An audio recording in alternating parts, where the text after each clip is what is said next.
past shapes the present, but the present also shapes the past. And the present shapes our perception of the past. Coming in of artificial intelligence and all these things, we'll get some greater insights which would not have been possible without this. It's very important that the AI gets to understand not just the scripture, but the sense behind the scripture. It actually says in the Mahabharata कि अगर दुनिया में कभी कुछ हुआ है तो it's there in the Mahabharata. If it's not there in the Mahabharata, it's not happened in the world.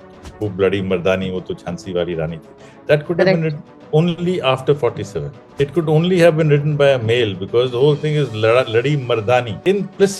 Implicit patriarchy. The purpose of a festival is not to celebrate celebrities, is not to glamorize those who already have a glam quotient, but to open up to many others.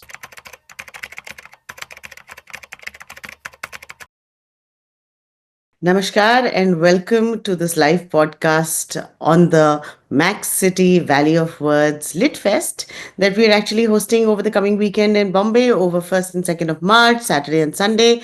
And we really expect all of you to be there. And as a lead up to the conversations and to showcase to you what bright, intelligent, fabulous conversations we have, today we have with us Shri Sanjeev Chopra ji. Sanjeev ji, namaskar. Namaskar, and thank you, Eika, for having us on your program. And for all our viewers and audience and people who are catching us live here, Sanjeev ji is actually one of my very, very, very favorite people. You've probably heard of him in the context of, the person who ran the IAS Academy, the Lal Bahadur Shastri Academy at Mussoorie. You've heard of him in the context of being a very, very distinguished IAS officer. You've probably also heard of him in the context of the person who's founded, created, and runs the Valley of Words Festival, the LitFest in Dehradun.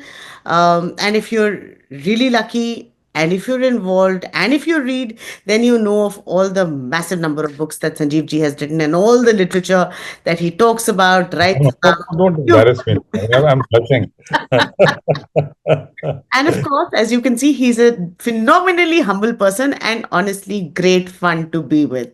Sanjeev ji has his latest book, by the way, which is called We the People of the States of Bharat. And is that right, Sanjeev ji? That's right. That's my latest book. My next book is on Shastriji, which will come out on the 18th of March. So, wow.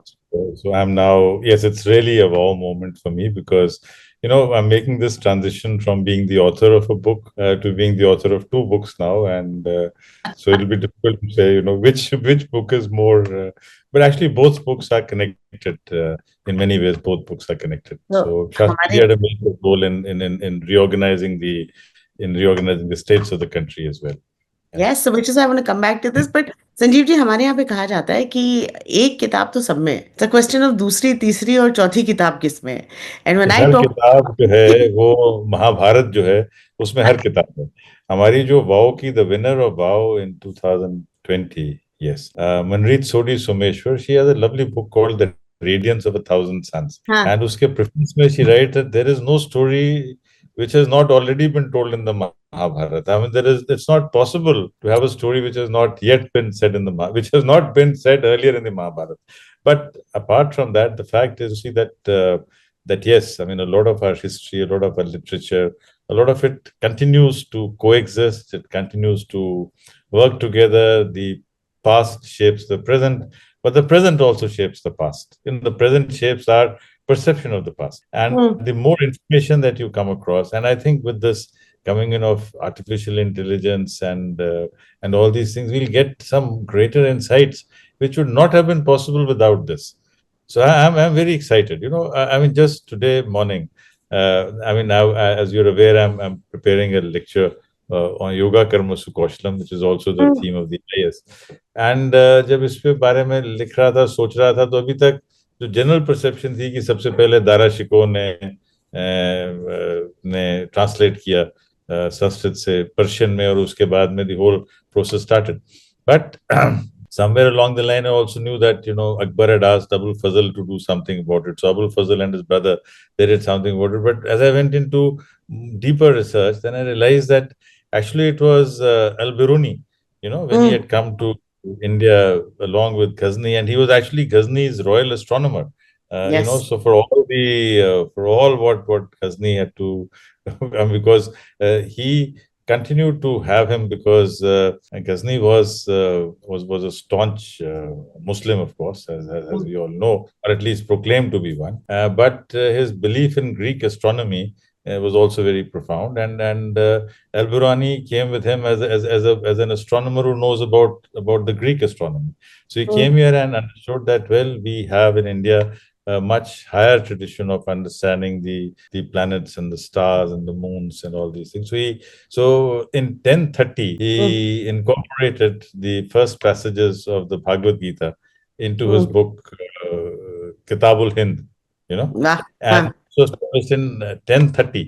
हम्म 1030 में पहली translation हुई थी, हमें पहले extract Bhagavad Gita के outside the भाषाज of Bharat, because Kannada में, मराठी में, तमिल में, तेलुगु में, प्राकृत में, इन सब में तो गीता, महाभारत, रामायण आती रहती थी. Hmm but the first non what one can say outside the geography of Bharat, hmm it went 1030. And then, of course, in the late 15th century, there was a Jesuit priest, who translated into Latin, yes and from Latin it went to Polish. Hmm And then, of course, Warren Hastings asked our friend Wilkins hmm to translate it into English. And then Edwin Arnold did it in 1885. And then, of course, Max Muller published it as part of yes the, sacred texts of Bharat. I mean, sacred Bharatiya texts, text or I sacred think texts text from India. हाँ Yeah. So and that happened but by that time, Swami Vivekananda had given his Chicago address, the famous address. That I think is India's first soft power. I mean, the first soft power of address of India is actually yes the Chicago Parliament Religions. And then, in the last century, you had Bal Gangadhar Tilak, you had, Shri Aurobindo, and you had so many of these people. I mean, Vinoba Bhave, Mahatma Gandhi. Incidentally, Mahatma Gandhi read the Gita first by Edwin Arnold. He had not read Gita in Sanskrit or in wow Gujarati. हाँ Mahatma Gandhi first read the Gita in England, and he हाँ read it in English language. So, wow one has to, keep all these things in mind. So, our perceptions of a lot of things will change as we get to know more and more. And I'm now hmm looking forward to AI being able to translate for me into popular Hindi, into Punjabi, and into English, the Latin translation, the first Latin translation of a Jesuit priest, which hmm you and I would not have access to हाँ because we don't know हाँ Latin. And one would love to see how that Latin got I mean, how the Polish edition came about. Hmm So I think AI will actually do a lot of wonderful things. We'll get to know much more about our past than we do today, and it'll be fantastic. It'll be. I'm really looking forward to this, and even now, I mean, thanks to the internet, thanks to JSTOR, thanks to Internet Archives, a lot of this material is available to us first thing in the morning. I mean, so you wake up and you get all this material. It's really beautiful. It really is.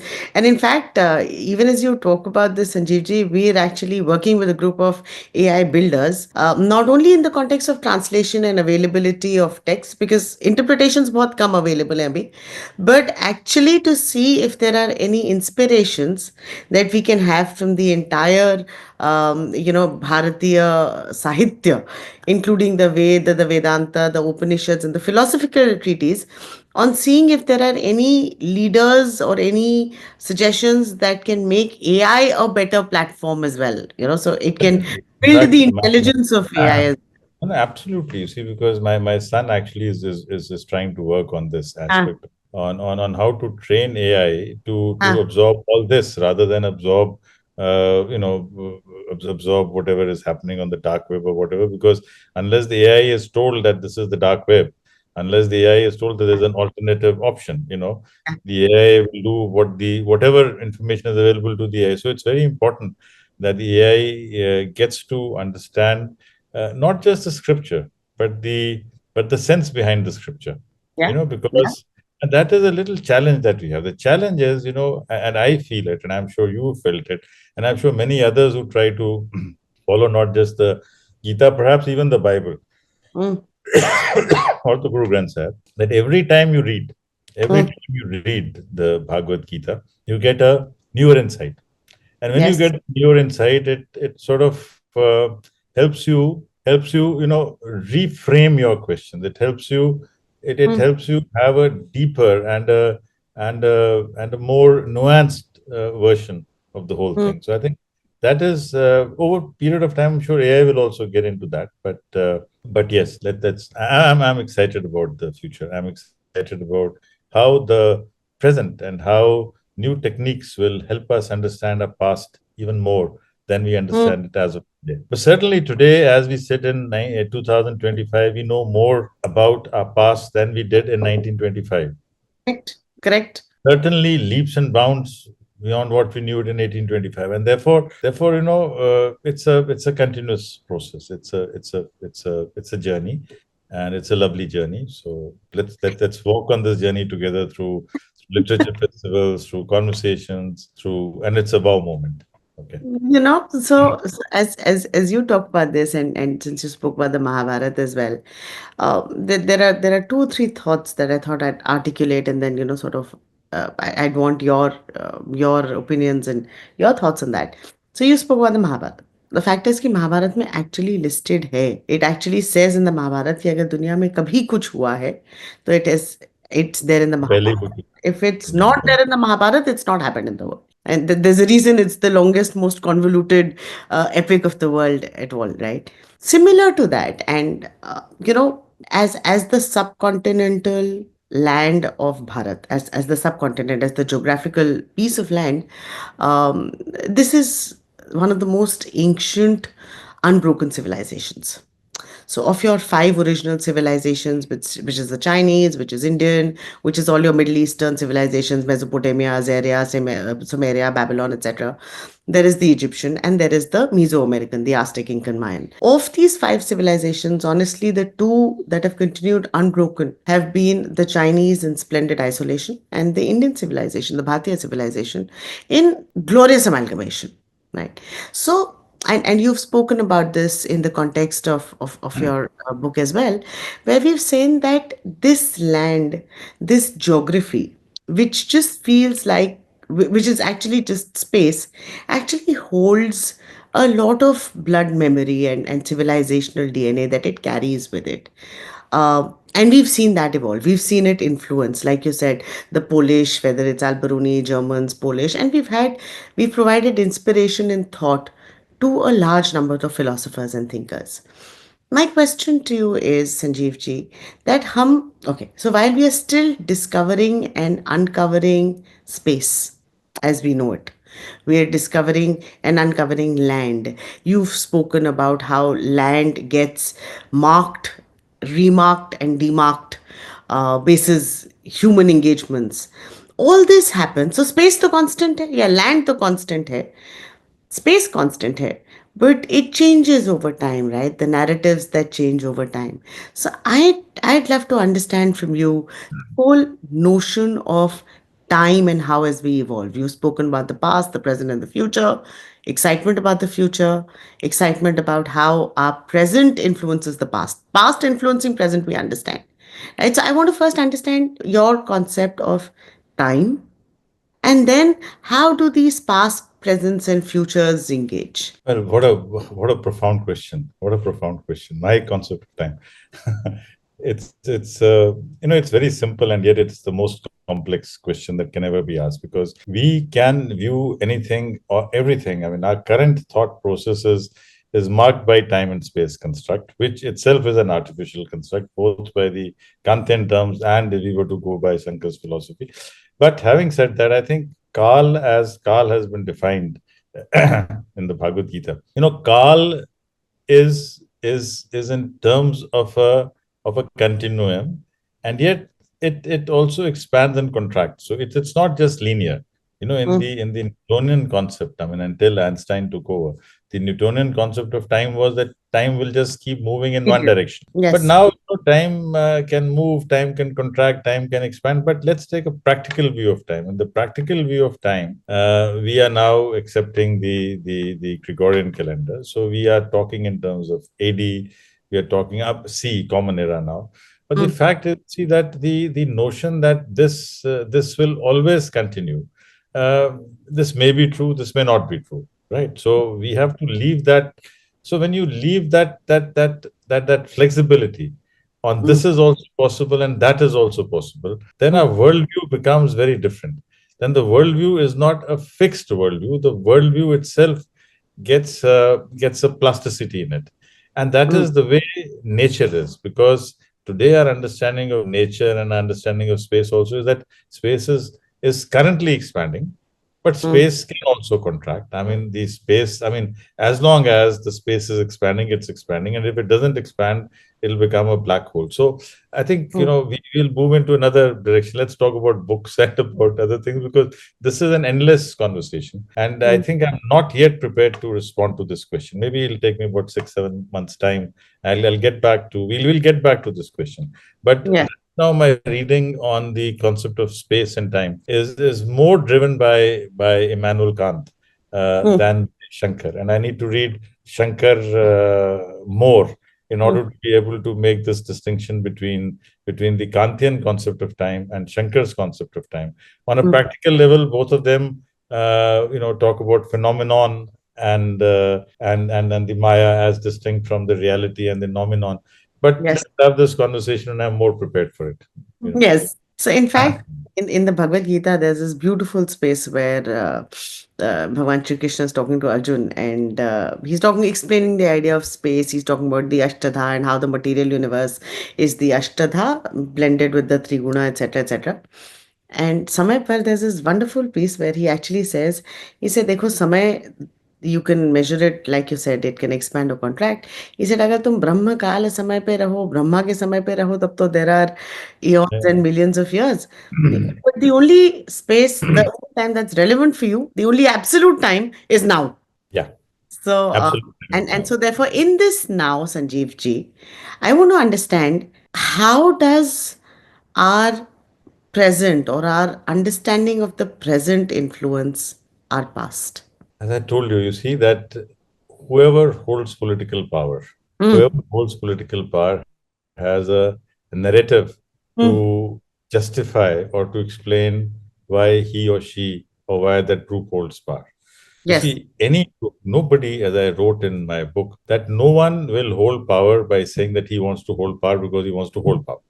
Mm, People will say that they want to hold power because they want to, they want to bring equality. People will say that they want to be in power because they want to save the environment. They want to save your culture. They want to save your dharma. They want to save your religion. They want to do it for Islam. They want to do it for Christianity. Nobody has said that he wants to be in power for the sake of being in power. mm, Power always needs a kavach around it. mm, Power mm. always to. So the explanatory, Explanatory. the explain.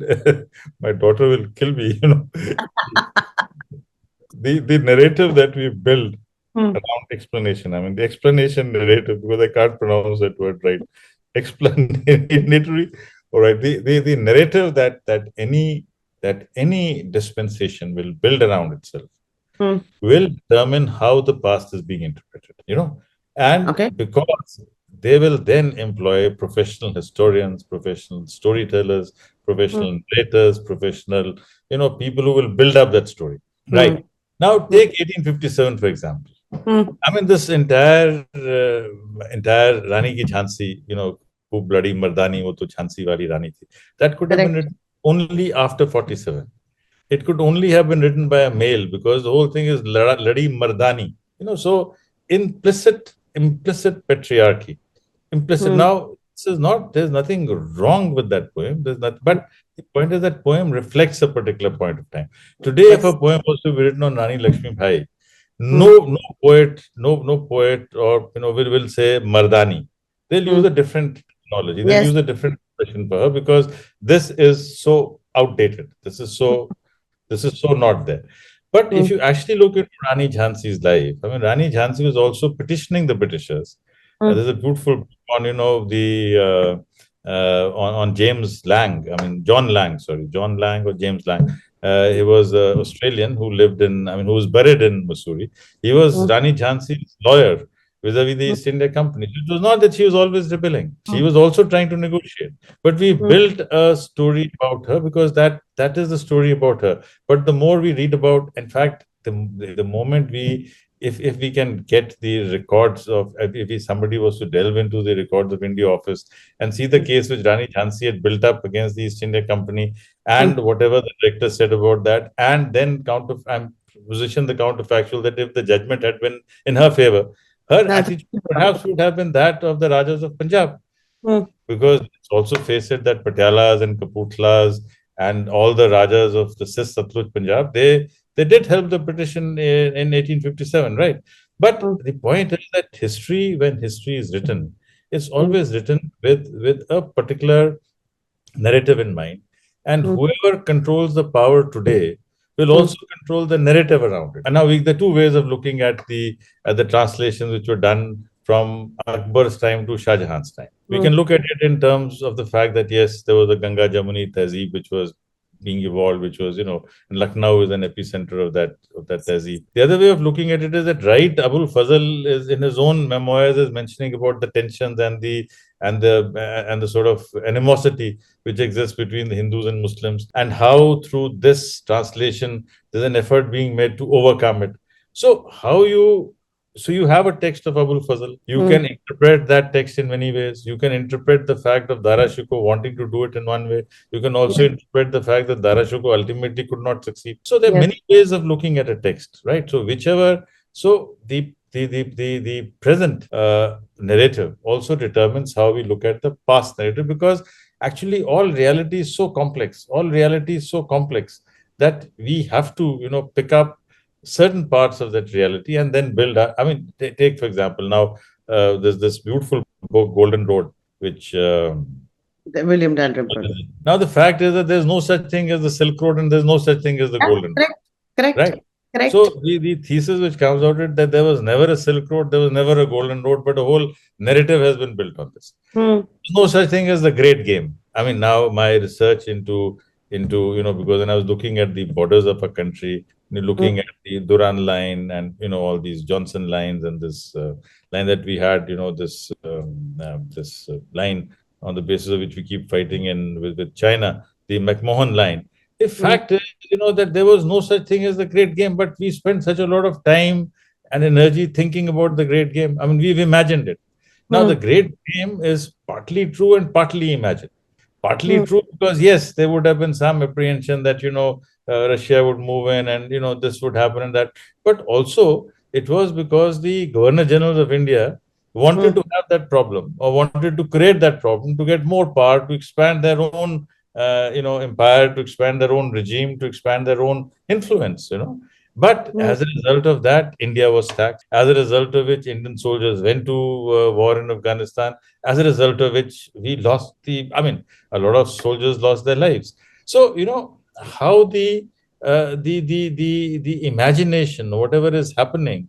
I mean, and that you find that in the case of that U.S. invasion of Afghanistan. I mean, what were we yes. fighting about? Vietnam, what were we fighting about? So a lot of wars have been fought, for which wars have been fought, a narrative has been built, and then 20 years down the line, 50 years down the line, maybe 1,000 years down the line, the Mm, narrative may be called off. mm. So am I being able to explain? Yes, yes, and therefore, here's a thought experiment for you. If you were a historian, and we'll do this in three phases, right? So, if you were a historian at the turn of the century, oh, okay, actually, let's go further back. If you were a historian in India in 1800, you are an Indian, you live in this land, and you were writing a history. What would it be titled, and what would the tagline be? Point 1800. is that if that'll depend on where was I living in India at that time. If Very good. I was living in Punjab, I would have been educated Where in. would you like to have lived? I don't know. I mean, I really don't know. I mean, yes, that's a good question. Where would I have loved to live? Because, yeah, I mean, probably Punjab only. Because Punjab I think only. that's What would the you first have thing. written? What would your book have said Oh, then? I mean, I don't know, because that was the time when, that was the time when Ranjit Singh was becoming very powerful. Yes. It was the first time, when Ranjit Singh was becoming powerful, the first time when an Indian army marched into Afghanistan, Yes. And I would have felt very proud of the fact that we got back the gates of the Golden Temple from And the. we don't even know any of this, Sanjeev ji. So I would have felt very happy कि हम गए और फिर दोबारा ले आए. Because there is something about the collective heritage of a land. I Hmm. mean, if somebody has taken away the doors of the Golden Temple Hmm. by force and has given you a say, देख ले लिया ना तुमसे, then you go back and take them back and install them back in the Golden Temple. That would be a great moment.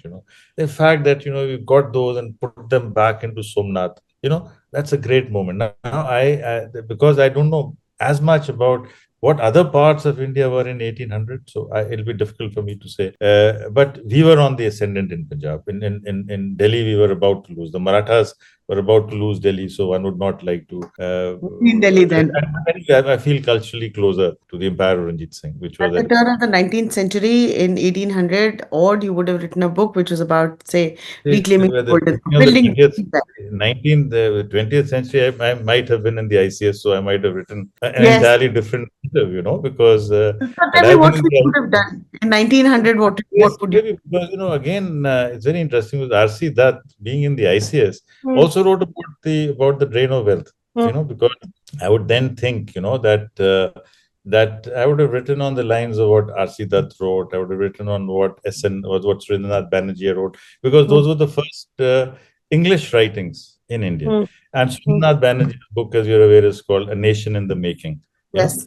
A Nation in the And Making. then there R.C. was Dutt Naki wrote, and then Chaudhary, there was it. so then the narrative would have been very different, Hmm. because and by that time, the actual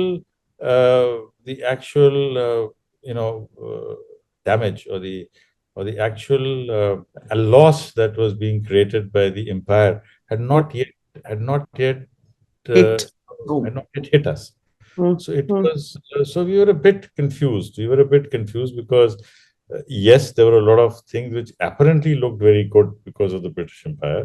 And also because when an empire is very strong, Hmm. and when an empire has been in power for some time, the narrative is built. I mean, the narrative was then being built by the British Empire, right? So if I was in Calcutta and if I was an ICS officer, I would have been a Chattopadhyay or a Chatterjee or something of that That's sort, then very I would funny. have written differently. But again, one is assuming that we are again, forgetting I mean, we are assuming that I would have been born high caste. I would have been born in a background of privilege, with access to education, whether it was Farsi and Gurumukhi in the case of Punjab, and whether it was English in the case of Bengal.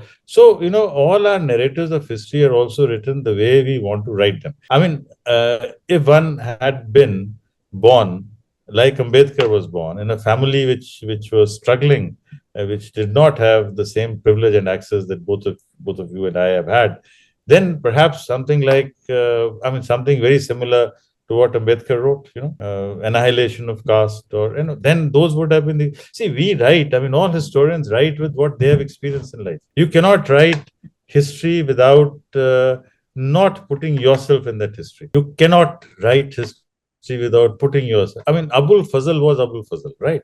He was amongst the top people in Akbar's. He was the Navaratna.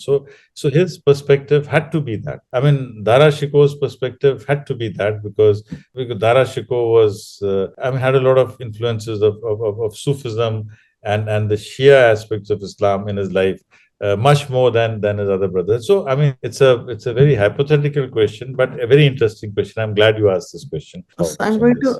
I'm going to actually nudge you a bit more. We the People of the States of Bharat is written in 2025. And this is, you know, 22, 22, after 22. after I was 22. 22, 20. Okay, right. After 22, after a very long, illustrious career in the administrative services as a bureaucrat, when you started your career in the administrative services, and let's say we are now at about the year 2000, so turn of the millennium, what would you have written on then? You see, around 2000, except for the chapter on Jammu Kashmir, the rest of India had been reorganized. The Yes, rest of India had been reorganized, and because 2000 was the time when Uttarakhand and Jharkhand and all these places the had new state. already been reorganized. And and my thoughts were getting crystallized on this subject for quite some time, mm, because having seen the agitations in Darjeeling on account of Gorkhaland, having seen I mean, there's a lot of me in this book also, because see, I've seen the transfer of Teen Bigha from Kuch Bihar, that the Dagram, Angrapota enclaves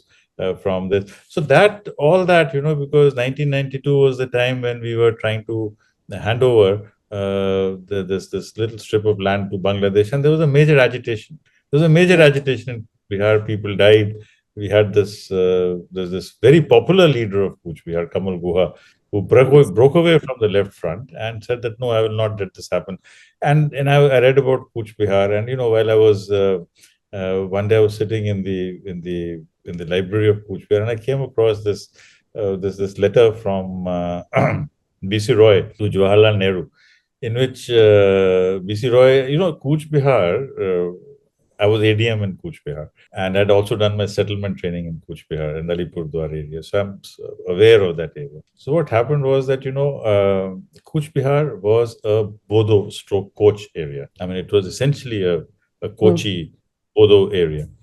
mm, And Bengalis were just about 20% of the population in 1947. Come mm, partition, and mm, Bodos became 20% of the population, or maybe 25%. The Bengalis became a majority in Kuch Bihar. mm, Kuch Bihar, Tripura, some of these borderline areas, where a lot of movement happened from erstwhile East Bengal. mm, Now, once this happened, then Kuch Bihar had first been a chief commissioner's province, because what had happened was that some of these princely states were first made chief commissioners provinces when they could not be tagged to any other state. mm, If another state had a majority of people with the same linguistic and ethnic, contiguity, then they would be mm. merged. But Bihar was still a chief commissioner's province, because it was not Bengali at the Yes, time of accession. yes, But in 2 years' time, it became Bengali in terms of demographics. yes, When this happens, there's a demand for Kuch Bihar to be merged with Bengal. yes. And now, the first elections are about to be held, and there's this letter from B.C. Roy to Nehru, which Mm, talks about many things, and then it ends by saying that now that Subhas's brother is, is raising hue and cry about Kuch Bihar's accession to merger with Bengal, why don't you do it before the elections? Otherwise, huh, it'll become a political huh, scoring point. It'll be against the Congress party. So you better huh, do it now. So, huh, that when you read that letter, you realize that nothing much has changed. So B.C. Roy and Nehru seem to be very great names, but when it comes to politics, when it mm, comes to tomorrow, when it mm, comes to the election results, when it comes to popular will, this is what happens. So this letter, has always been there in the back of my mind. The handing over of Teen Bigha, writing the background report to Teen Bigha. You know, mm, then you also realize that, you know, people have a different feel about a place than administrators will ever have. mm, mm. And it'll be very different from whatever somebody in Calcutta would think. See, Yes. person in Kuch Bihar is so emotionally invested in Dagram, Andhra Pradesh. Mm, As an ADM or as a DM, I'm there for 2 years, 3 years. So I mm. have an attachment. I like the bungalow, I like the place, I like the lychee trees, I like everything. But Huh. it is not my Yeah, it's not place in your land. that sense. It's not your land, huh? And we connect with Calcutta is even writers' buildings. I mean, they're one little block, के अंदर इतना सा दागराम, इतना सा आंगुर पोता है. क्या है? What is the difference? What does it mean? 3 बीघा ही तो है. Huh. And yet, it was the same transfer of this 3 bigha, which when Nehru and Noon decided to transfer it in 1959, Mm, somebody went to court, and Bengalis, as you're aware, I mean, you're half a Bengali now,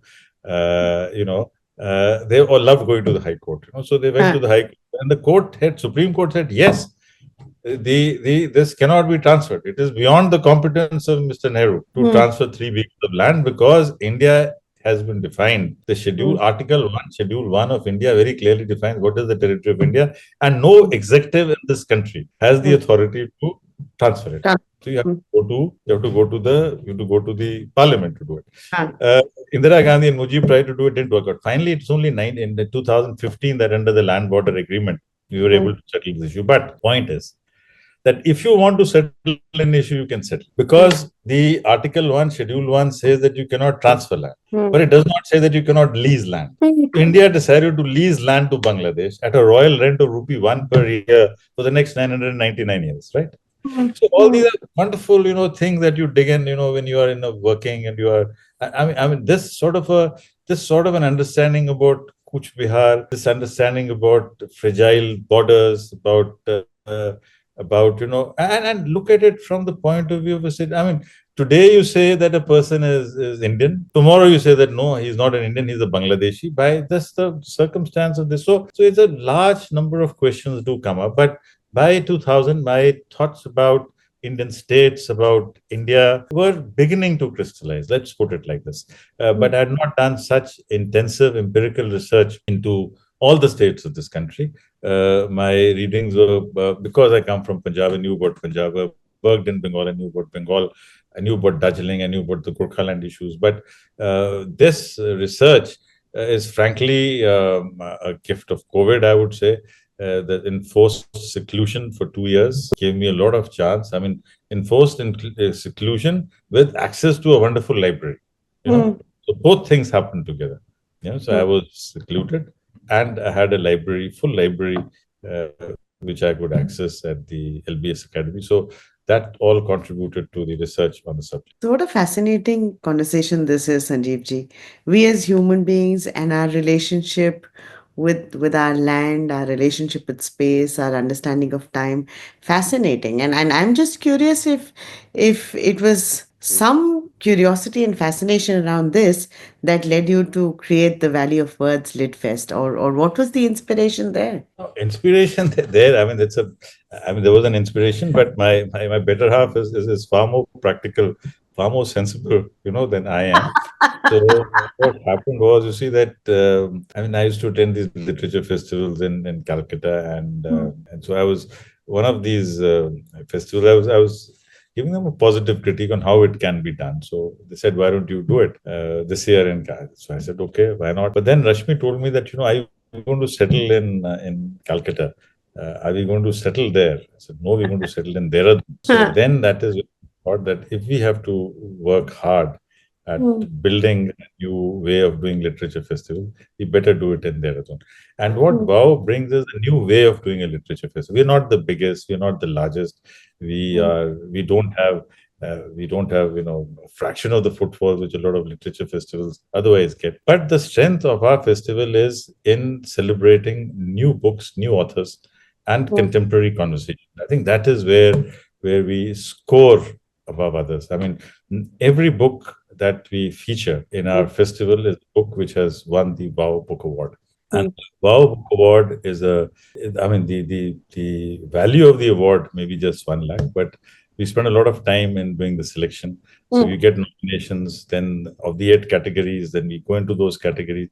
And the winner of the last year's prize mm, becomes the becomes the head of the jury for the current year. So, which mm, means that there is no permanent jury, right? There is mm. no permanent, you see, because even jurors, anyone can have you will develop an interest in somebody or the other, or you will understand what kind of books will go into this. So, every year the jury changes. And so far, we've had a very good conversation. I mean, the conversations at Value of Words are really very, very enriching. I mean, you get to, I mean, look at this year's selection, whether it is Caste Pride or whether it is, Anjum Katyal's thing, Anjum Katyal's Truth Untruth, or whether it is the fiction, which you'll be meeting her in Mumbai, The Woman Who Climbed Trees, or when we talk about Zen by this one, or Shabdon Ke Saath Saath.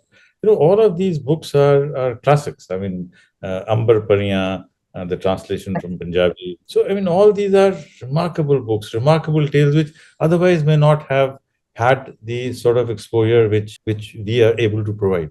Mm. I mean, Ambar Pariyan is a fantastic story set in Punjab without sex, without violence, without terrorism, without militancy. Right now, can you imagine a tale set in Punjab without all this, without butter chicken?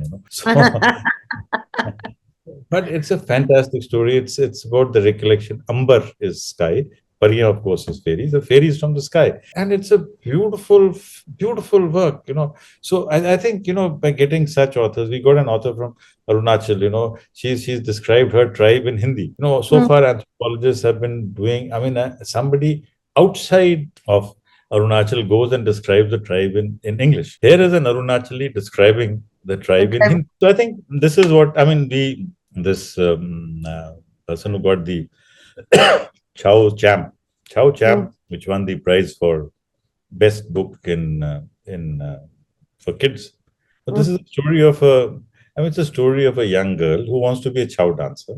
mm, Chow, provided yeah, she does not let out that he goes to play football. mm, So there's a pact between brother and sister. So the brother is teaching the sister Chow. Father is unaware that this is happening. And on the day of the final performance, this boy has a football match. mm, He tells his sister that you go and perform the chow. Let me go and play football. So they have a pact. So she goes and does the chow and wins laurels. And then it is discovered that she's actually a girl. Now the father is both happy and sad. and But vivid. patriarchy has been broken. I think it's such a powerful tale.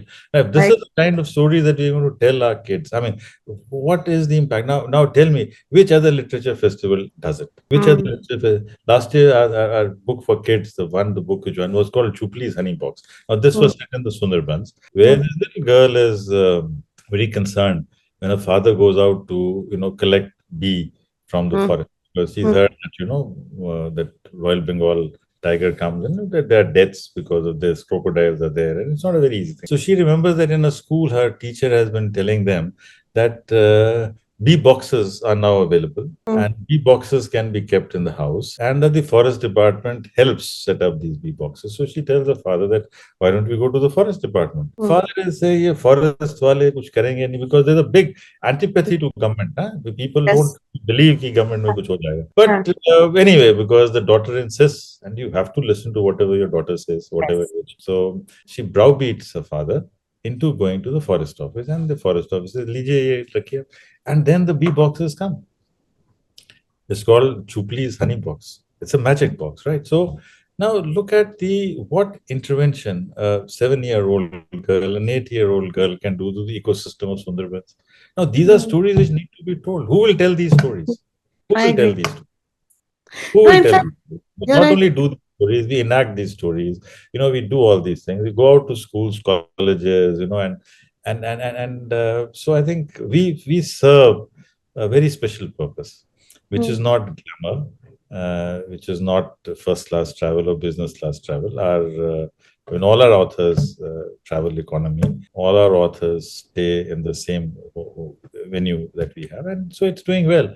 So I think the purpose of a festival is not to celebrate celebrities, is not to glamorize those who already have a glam quotient amongst them, yes. but to open up to many others, and that's how we make friends. I mean, I didn't know Prabal from Adams, but this book came and we became friends, and now we're doing this in Mumbai.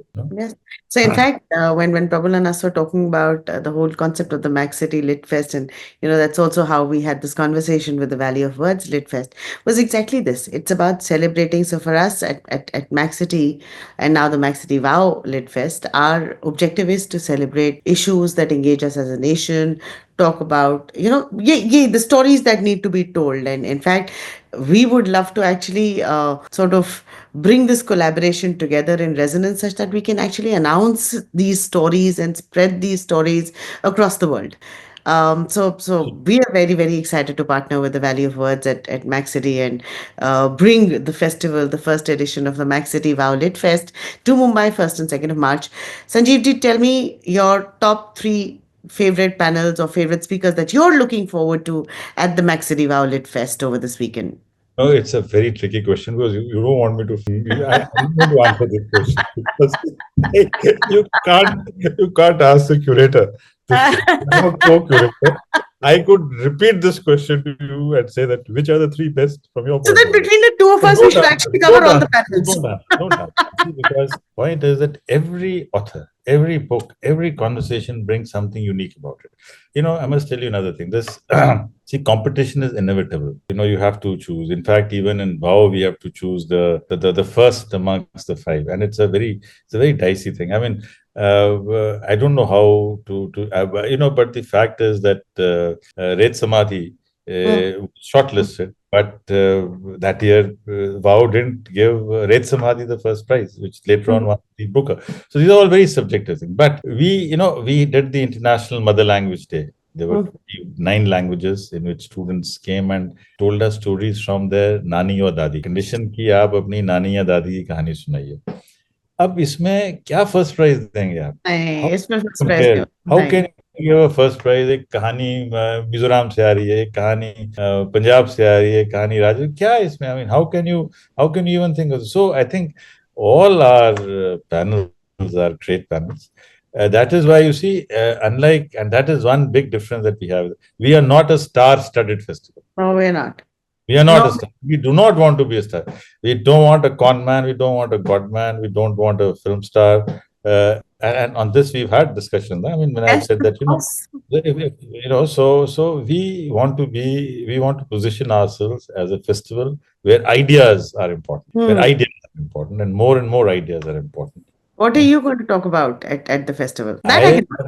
two or three. I mean, one panel, of course, is about governance. That Yes. and about India and geography, the changing geography of India. It'll be a very interesting session on good governance with Ashwini will be there, and I'm very proud that I've taught her at the academy, and now she's holding a very important, very significant position in the Maharashtra Secretariat.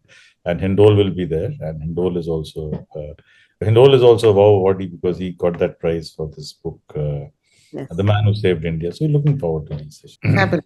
So, what's your message for our viewers for the Max City Wow Lit Fest Come happening? join the festival. Join the festival. There's no such thing. You see, you have to see, then you have to believe, and then you have to act. So I would suggest that, and NGMA is a beautiful place to come to. Kitab Khana is yet another wonderful place to come with, and you'll get to meet people like Eika, who's absolutely bubbling with full enthusiasm. And she's got 52 pills, 52 red pills to guide you through your life. So I can also show you that she'll either give you the book or give it to you at a very, very, very deep discount so that you can get your deep pills and you'll get to meet us and we'll carry these conversations forward. So we look forward to this. Absolutely. Thank you so much, Sanjeev ji. Thank you so much, all our viewers. Please, please, please join us at the National Gallery of Modern Art at the Kitab Khana on the 1st and 2nd of March as we bring to you the first edition of the Max City Valley of Words Lit Fest. We Festival. discuss issues that engage us as a nation, and we really, really, really look forward to having you there. Sanjeev ji, I'm very excited to Thank you actually so be much. participating with you on this.